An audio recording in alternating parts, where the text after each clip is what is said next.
सरकारी स्कूलों को लेकर अक्सर हमारे जहन में बुनियादी सुविधाओं के अभाव की तस्वीर उभरती है, लेकिन बुलंदशहर के कोंदू गांव का अटल आवासीय विद्यालय इस पुरानी सोच को पूरी तरह से बदल रहा है।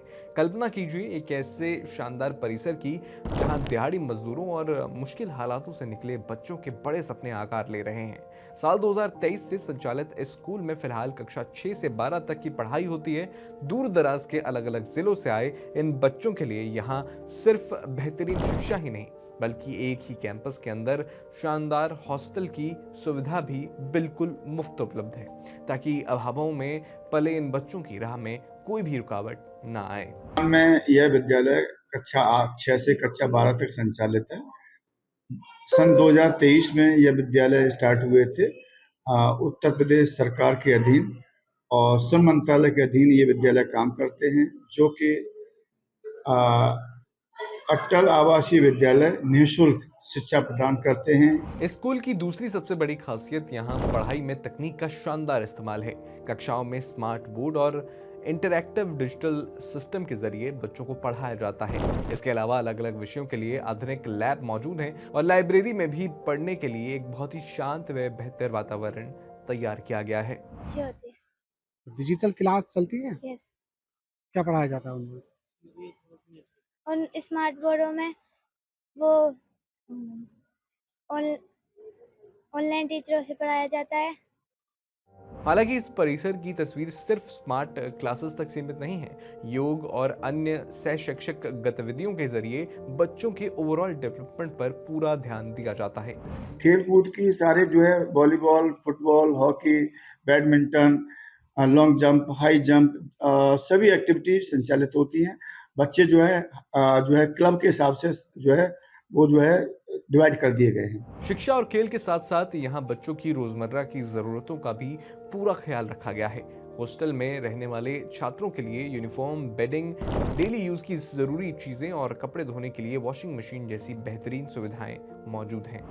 Uniform, bedding item, daily use item और जो खाना जो खाने की क्वालिटी है वो बेस्ट क्वालिटी है।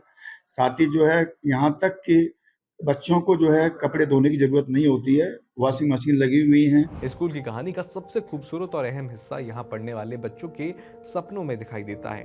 यहाँ किसी का लक्ष्य पढ़कर डॉक्टर बनना है, कोई आईएएस अफसर बनना चाहता है, तो कोई शिक्षक बनकर समाज में अपना योगदान देना चाहता है। हमें तो बहुत अच्छा लगा यहाँ पे कि हमें एक मौका मिला है अपनी ज़िंदगी बनाने का, तो हम तो बहुत खुश हैं इस चीज़ से और हम चाहेंगे कि औरों को भी ऐसा मौका मिले। यहाँ पे मज़दूरों के बच्चे भी पढ़ते हैं, औरतों के बच्चे भी पढ़ते हैं और इस बात की मुझे बहुत खुशी है कि हमारे साथ-साथ और भी बच्चे यहाँ पे पढ़ रहे हैं इस तरीके से। पापा ने क्या सपने देखे थे? कुछ बताते थे आपको पढ़ पढ़ के हम ये बनाना चाहते हैं आपको? पापा मेरे पापा चाहते थे कि मैं पढ़ लिख कर लॉयर बनूँ और मैं भी यही चाहती हूँ। लॉयर बनना चाहते हैं? हुँ, सपना था डैडी का। जी। हर्षिका जैसी तमाम छात्राओं के लिए ये स्कूल सिर्फ किताबी पढ़ाई की जगह नहीं, बल्कि जीवन में आगे बढ़ने और खुद को साबित करने का एक सुनहरा अवसर भी है। यहाँ कोई छात्रा अपने दिवंगत पिता का डॉक्टर बनने का सपना पूरा करना चाहती है, तो कोई देश की सेवा के लिए आईएएस अफसर बनना चाहता है। सच तो यह है कि सरकारी सुविधाएं तभी असल मायने रखती हैं जब जरूरतमंद बच्चे उनका इस्तेमाल अपने सुनहरे भविष्य की तैयारी के लिए कर पाएं। इस परिसर की व्यवस्था में टेक्नोलॉजी का एक और शानदार इस्तेमाल देखने को मिलता है। प्रधानाचार्य के मुताबिक स्कूल में बच्चों की सुरक्षा और निगरानी के लिए करीब 300 सीसीटीवी कैमरे लगाए गए हैं और बड़ी संख्या में सिक्योरिटी गार्ड्स तैनात हैं। कि हमने तो एसी की जो व्यवस्था है या सीसीटीवी कैमरे वर्तमान में करीब लगभग 300 सीसीटीवी कैमरे संचालित हैं। लगभग 90 जो है सिक्योरिटी गार्ड हैं बच्चों की देखरेख करने के लिए, बच्चों की सेफ्टी के लिए। तो जो व्यवस्था आपको दूसरे ये जो है जैसे कि नवोदय विद्यालय या सैनिक स्कूल में नहीं मिलेगी। सर अब ये सोलर पैनल भी यहाँ पर लगा हुआ है, देखा है। जी। जी, सोलर पैनल से जो है एक हमें सुविधा मिलती है कि जो भी हमारी बिजली हम खर्च करते हैं, वो जो है उसका जो खर्चा आता है वो बहुत ना के बराबर आता है।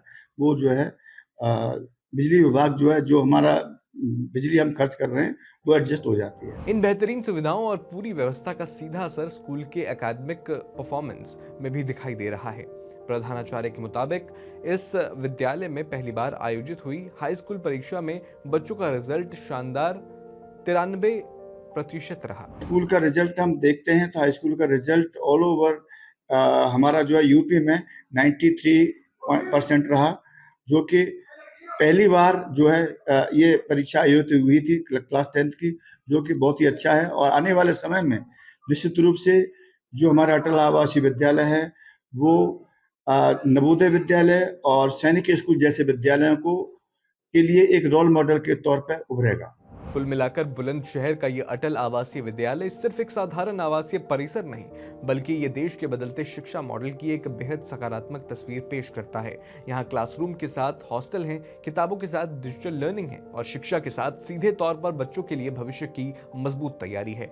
श्रमिक परिवारों और मुश्किल परिस्थितियों से निकलकर आए इन बच्चों के लिए ऐसे सुनहरे अवसर उनकी आगे की राह को काफी आसान बना सकते हैं। और इस बदलती तस्वीर की सबसे अहम बात यह है कि जब शिक्षा के साथ अच्छी सुविधाएं और समान अवसर जुड़ते हैं तो बच्चे सिर्फ स्कूल पढ़ने नहीं जाते, बल्कि वो अपने एक उज्जवल भविष्य की तैयारी करते हैं।